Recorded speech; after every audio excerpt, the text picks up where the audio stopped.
আমরা কেন আল্লাহকে দেখতে পাই না? মানুষের পক্ষে কি আল্লাহকে দেখা সম্ভব?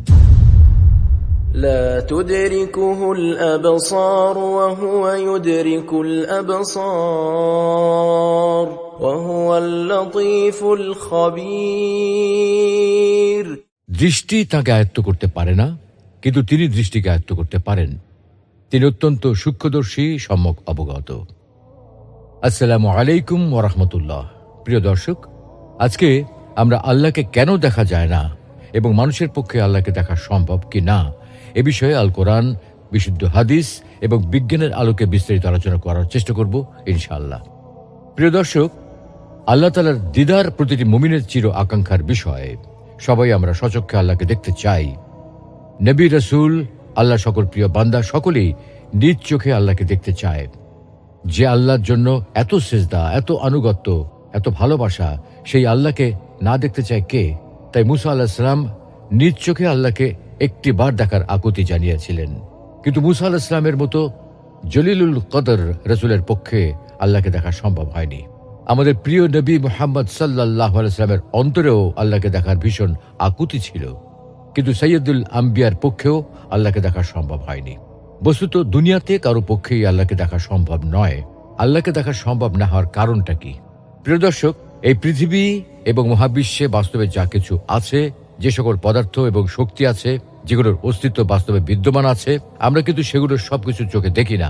অথচ সেগুলো বাস্তব সত্য এবং সেগুলোর উপস্থিতির কারণে আমাদের শরীর ও জীবন নানাভাবে প্রভাবিত হয়। কিন্তু তারপরেও আমরা সেগুলো দেখতে পাই না, কারণ রিয়েলিটি বা বাস্তব জগৎ শুধুমাত্র আমাদের পঞ্চ ইন্দ্রিয়ের মধ্যে সীমাবদ্ধ নয়। বাস্তবে এমন অনেক কিছু আছে যেগুলোর অস্তিত্ব আমরা আমাদের পঞ্চ ইন্দ্রিয়ের মাধ্যমে বুঝতে পারি না। ফিজিক্যাল ওয়ার্ল্ড বা বাস্তবে অস্তিত্বশীল যা কিছু আছে আমরা তা পর্যবেক্ষণ করি ও চোখে দেখতে পাই, কিন্তু এর বাইরেও অনেক কিছুই অস্তিত্বশীল আছে, যেমন শক্তি, মহাকর্ষ বল, অভিকর্ষজ বল, তরঙ্গ, আলো, কোয়ান্টাম কণা, অ্যান্টিম্যাটার, ডার্ক ম্যাটার ইত্যাদি। আমরা এগুলো পর্যবেক্ষণ করতে পারি বটে, তবে চোখে দেখতে পাই না। এ বিষয়ে আমেরিকান জ্যোতির্বিদ নীল ডিগ্রাস টাইসন বলেন, in modern times if the sole measure of what's out there flows from your senses then a precarious life awaits you. অর্থাৎ বর্তমানে মানুষ যদি নিজের ইন্দ্রিয় দিয়ে সমস্ত কিছু বোঝার চেষ্টা করে, তাহলে তার জন্য অনিশ্চিত জীবন অপেক্ষা করছে। তার মানে বাস্তবে সবকিছু মানুষের ইন্দ্রিয় অনুভূতি নির্ভর নয়। বাস্তবে অবস্থানত সকল জিনিস মানুষ তার চোখ দিয়ে দেখতে পারে না। এটা একটা অ্যানিম্যাল ফেথ, চিরন্তন সত্য। এনার্জি, ডার্ক ম্যাটার, অ্যান্টিম্যাটার ইত্যাদি হলো রিয়েল বা বাস্তব জিনিস। তবে মানুষের পক্ষে এগুলোর ফিজিক্যাল এক্সিস্টেন্স বা শারীরিক উপস্থিতি চোখ দিয়ে দেখা সম্ভব নয়। ঠিক তেমনি আল্লাহর অস্তিত্ব রিয়েল বা বাস্তব হলেও আল্লাহর ফিজিক্যাল এক্সিস্টেন্স মানুষের পক্ষে চোখ দিয়ে দেখা সম্ভব নয়। একটা উদাহরণ দেওয়া যাক। আলো কি? আলো হলো এক ধরনের তির্যক তড়িৎ চুম্বকীয় তরঙ্গ, এক ধরনের শক্তি যা চোখে প্রবেশ করে মস্তিষ্কে দর্শনের অনুভূতি জন্মায়। আলো বস্তুকে দৃশ্যমান করে, কিন্তু এটি নিজে অদৃশ্য। আমরা আলো দেখতে পাই না, কিন্তু আলোকিত বস্তু দেখি। আবার সব ধরনের আলোর মাধ্যমে বস্তু আলোকিত হয় না এবং আমরা তা দেখতে পারি না। মানুষের দৃশ্যমান আলোর তরঙ্গ হচ্ছে 380 থেকে 780 ন্যানোমিটার, এবং এর চেয়ে কম বা এর চেয়ে বেশি তরঙ্গ দৈর্ঘ্যের আলো মানুষের পক্ষে দেখা সম্ভব নয়। অথচ পৃথিবীতে এর নিচে এবং এর উপরের তরঙ্গ দৈর্ঘ্যের আলোতে অনেক পশু পাখি দেখতে পায়। তাহলে দেখা যাচ্ছে এই সীমানার বাইরে এক সুবিশাল জগৎ রয়েছে, কিন্তু তা মানুষের পক্ষে দেখা সম্ভব নয়। তাই তো তিনি ইরশাদ করেছেন, لا تدركه الأبصار وهو يدرك الأبصار وهو اللطيف الخبير। দৃষ্টি তাকে আয়ত্ত করতে পারে না, কিন্তু তিনি দৃষ্টিকে আয়ত্ত করতে পারেন। তিনি অত্যন্ত সূক্ষ্মদর্শী, সম্যক অবগত। আল্লাহ অত্যন্ত লতিফ, সূক্ষ্মদর্শী। মানুষের চামড়ার চোখ তাকে দেখতে পারবে না। চামড়ার চোখে সেই শক্তি নেই, সেই সক্ষমতা নেই যা দিয়ে আল্লাহকে দেখা সম্ভব। আল্লাহ এক সুপার ন্যাচারাল এন্টিটি, অতীন্দ্রিয় সত্তা।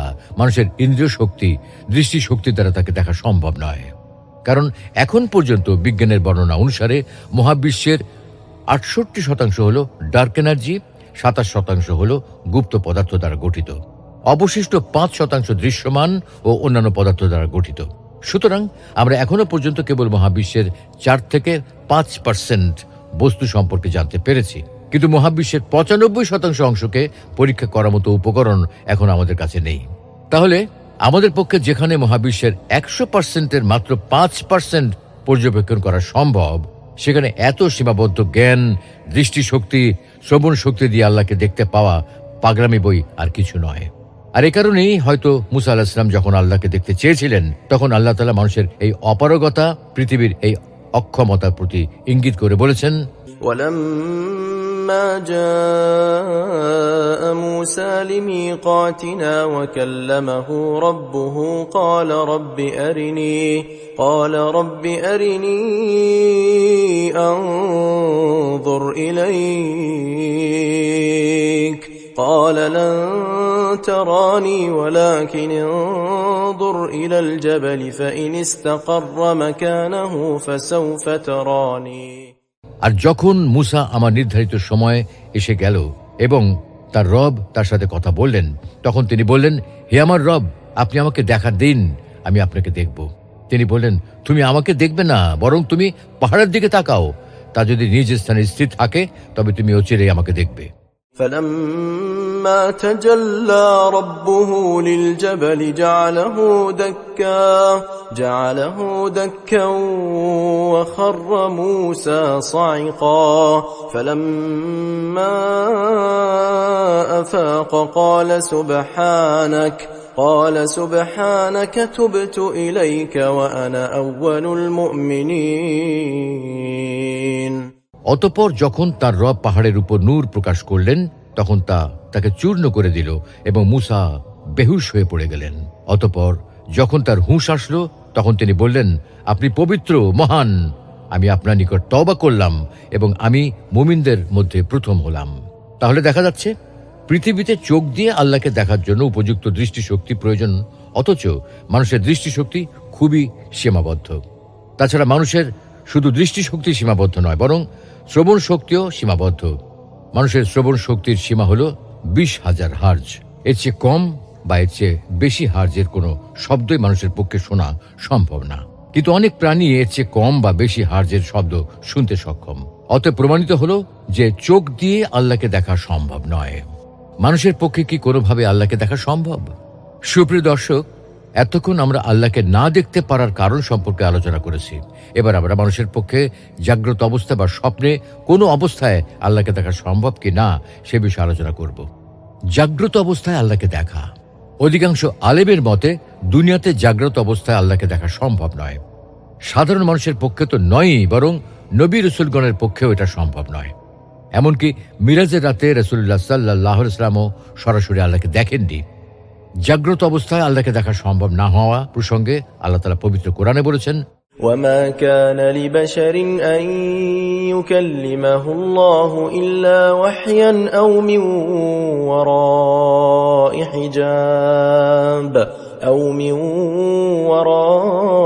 حجاب أو يرسل رسولا فيوحي بإذنه ما يشاء ইন্নাহু আলিয়্যুন হাকীম। কোন মানুষের অবস্থান এমন নয় যে আল্লাহ তার সাথে কথা বলবেন, তবে ওহির মাধ্যমে বা পর্দার অন্তরাল থেকে, অথবা এমন দূত প্রেরণের মাধ্যমে যে তার অনুমতিক্রমে তিনি যা চান তা ব্যক্ত করেন। তিনি সর্বজ্ঞ ও প্রজ্ঞাময়।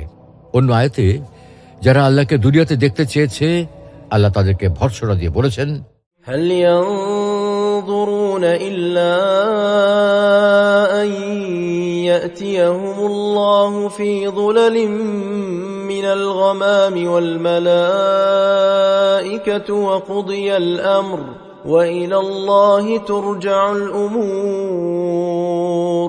তারা কি এরই অপেক্ষা করছে যে মেঘের ছায়ায় আল্লাহ ও ফেরেশতাগণ তাদের নিকট আগমন করবেন এবং সব বিষয় ফয়সালা করে দেওয়া হবে, আর আল্লাহর নিকটই সব বিষয় প্রত্যাবর্তিত হবে? তেলাওয়াতকৃত আয়াত দুটির পাশাপাশি সূরা আনআমের 158 নম্বর আয়াত সূরা আরাফের 142 নম্বর আয়াত এবং সূরা নিসার 153 নম্বর আয়াত থেকে বোঝা যায় যে জাগ্রত অবস্থায় আল্লাহকে দেখা সম্ভব নয়। তাছাড়া সহিহ মুসলিমের একটি হাদিসে রাসূলুল্লাহ সাল্লাল্লাহু আলাইহি ওয়াসাল্লাম ইরশাদ করেছেন, জেনে রেখো তোমাদের কোনো লোক মৃত্যুর আগে তার রবকে কখনো দেখতে পারবে না। অতএব উপরোক্ত আয়াত বা হাদিস দ্বারা প্রমাণিত হল যে দুনিয়ার কোনো সাধারণ বা বিশেষ মানুষের পক্ষে জাগ্রত অবস্থায় আল্লাহকে দেখা সম্ভব নয়। এখন কথা হলো, মিরাজের রাতে কি রাসূল সাল্লাল্লাহু আলাইহি ওয়াসাল্লাম আল্লাহকে দেখেছেন? মাশরুক রহমতুল্লাহ আলাইহি থেকে বর্ণিত, তিনি বলেন, আমি আয়েশা রাদিয়াল্লাহু আনহাকে জিজ্ঞাসা করলাম, আম্মা জান, মুহাম্মদ সাল্লাল্লাহু আলাইহি ওয়াসাল্লাম কি তার রবকে দেখেছিলেন? তিনি বললেন, তোমার কথায় আমার গায়ের পশম কাঁটা দিয়ে খাড়া হয়ে গেছে। 3টি কথা সম্পর্কে তুমি কি জানো না যে তোমাকে এই 3টি কথা বলবে সে মিথ্যা বলবে? যদি কেউ তোমাকে বলে যে মুহাম্মদ সাল্লাল্লাহু আলাইহি ওয়াসাল্লাম তার প্রতিপালককে দেখেছেন, তাহলে সে মিথ্যাচারী। মাশরুক রহমতুল্লাহ আলাইহি বলেন, আমি আয়েশা রাদিয়াল্লাহু তাআলা আনহাকে বললাম, রাসূলুল্লাহ সাল্লাল্লাহু আলাইহি ওয়াসাল্লাম যদি মিরাজের রাতে আল্লাহর দর্শন না পেয়ে থাকেন, তাহলে আল্লাহর এই কথা বলার অর্থ কি দাঁড়াবে? এরপর তিনি তার নিকটবর্তী হলেন এবং আরও নিকটবর্তী হলেন। ফলে তাদের মধ্যে ধনুকের পরিমাণ বা তারও কম ব্যবধান রইল। তখন তিনি তার বান্দার প্রতি যা প্রত্যাদেশ করার তা প্রত্যাদেশ করলেন। আয়েশা রাদিয়াল্লাহু আনহা এর উত্তরে বললেন, তিনি তো ছিলেন জিবরিল আলাইহিস সালাম। তিনি রাসূলুল্লাহ সাল্লাল্লাহু আলাইহি ওয়াসাল্লামের কাছে সাধারণত মানুষের আকৃতিতে আসতেন, কিন্তু তিনি এবার আয়াতে উল্লিখিত সময় নিজস্ব আকৃতিতেই এসেছিলেন। তার দেহ আকাশের সীমা ঢেকে ফেলেছিল। তাছাড়া রাসূলুল্লাহ সাল্লাল্লাহু আলাইহি ওয়াসাল্লামকে মিরাজের রাতে আল্লাহকে সরাসরি দেখার কথা জিজ্ঞাসা করলে তিনি আল্লাহর নূর অবলোকন করার কথা বলেছিলেন। আবু যার রাদিয়াল্লাহু তাআলা আনহু থেকে বর্ণিত, আমি তাকে তার প্রতিপালককে দেখেছেন কি না জিজ্ঞাসা করেছিলাম। তিনি বলেছেন, আমি নূর দেখেছি। অন্য বর্ণনা মতে রাসূলুল্লাহ সাল্লাল্লাহু আলাইহি ওয়াসাল্লাম বললেন, তিনি আল্লাহর নূর, আমি কিভাবে তাকে দেখব?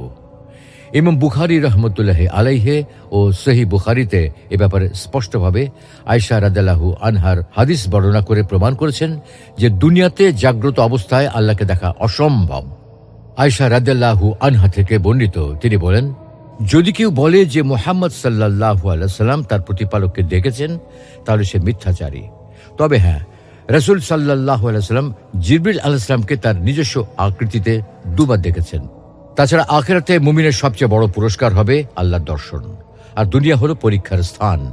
এখানে মুমিন ও কাফের সবার বসবাস। অতএব এটা আল্লাহর দিদারের স্থান নয়। আল্লাহ তার মুমিন বান্দার জন্য এটি বিশেষ নিয়ামত হিসেবে গচ্ছিত করে রেখেছেন। অতএব প্রমাণিত হলো যে দুনিয়াতে জাগ্রত অবস্থায় আল্লাহকে দেখা সম্ভব নয়। ঘুমন্ত অবস্থায় আল্লাহকে দেখা, সুপ্রিয় দর্শক, কোরআন ও হাদিসের ভিত্তিতে একথা প্রমাণিত যে আল্লাহকে জাগ্রত অবস্থায় দেখা সম্ভব নয়। তাহলে কি ঘুমন্ত অবস্থায় বা স্বপ্নে আল্লাহকে দেখা সম্ভব? অধিকাংশ আলেমের মতে স্বপ্নে আল্লাহকে দেখা সম্ভব। শাইখুল ইসলাম ইবনু তাইমিয়া রহমতুল্লাহ আলাইহি ও অন্যান্য আলেমগণ বলেছেন, মানুষ স্বপ্নে আল্লাহকে দেখতে পারে, তবে সে যে আকৃতিতে আল্লাহকে দেখেছে তা আল্লাহর হকিকি বা আসল আকৃতি নয়। কেননা আল্লাহ তাআলার সদৃশ কিছুই নেই। যেমন আল্লাহ তাআলা নিজেই পবিত্র কোরআনে ইরশাদ করেছেন, লাইসা কামিথলিহি শাইউন ওয়া হুয়াস সামিউল বাসীর, তার মতো কিছু নেই, তিনি সর্বশ্রোতা ও সর্বদ্রষ্টা।